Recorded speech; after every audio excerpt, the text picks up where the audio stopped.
Hi, I'm pharmacist Kevin Rhodes with Envolve.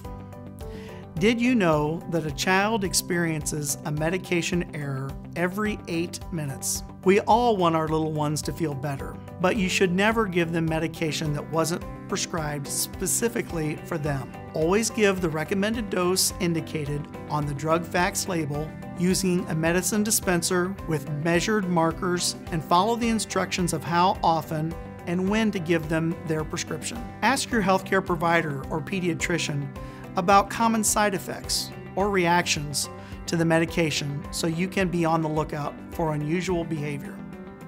Want to learn more? Visit EnvolveHealth.com.